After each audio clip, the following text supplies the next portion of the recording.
So அதுக்கப்புறம் வந்து ஒரு சீரியஸாக சிவாஜிக்கு அப்புறமா வந்து பேசுகிற மாதிரி இருந்தது. அதுக்கப்புறம் ஒரு வாட்டி லாஸ்ட்டு வரும்போது அவர் டோன்லேயே கொஞ்சம் இதாக இருந்தது, படம் பண்ணணும் அப்படின்னு. சரி சார் நம்ம பண்ணலாம் அப்படின்னு சொல்லிட்டு, இது வந்து டைரக்டர் வந்து ஆக்சுவலாக பார்த்தீங்கன்னா அஸ்வத் மாரிமுத்து வந்து இது 4வது டைரக்டர். ஃபஸ்ட்டு நம்ம பண்ணும்போது ரவிக்குமார் ஃபிக்ஸ் பண்ணியிருந்தோம். சார் அது வந்து சரியாக டிஸ்டிங் வரலன்னு சொல்லி அப்படியே வந்து இதாகிடுச்சு.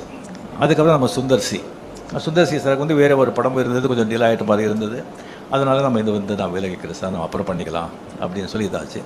அதுக்கப்புறம் நம்ம சிவி சக்கரவர்த்தி, அவர் கதையெல்லாம் கேட்டு ரொம்ப நல்லா இருந்தது. பட் என்ன சார், ரொம்ப சென்சிட்டிவ் சப்ஜெக்ட் அது ஒரு கம்ப்ளீட்லி ஒரு நியூக்ளியர் சயின்டிஸ்ட் பற்றி, அந்த நியூக்ளியர் வெப்பன்ஸ் பற்றி, ஷூட்டிங் ஆப்கானிஸ்தான், ரஷ்யா, அந்த மாதிரியெல்லாம் ஒரு ரொம்ப நைஸ் சப்ஜெக்ட். பட் ரொம்ப ரொம்ப சென்சிட்டிவ், ரொம்ப ரொம்ப ஜாகிரதையாக டீல் பண்ணுறோம், டைம் கன்சியூமிங்.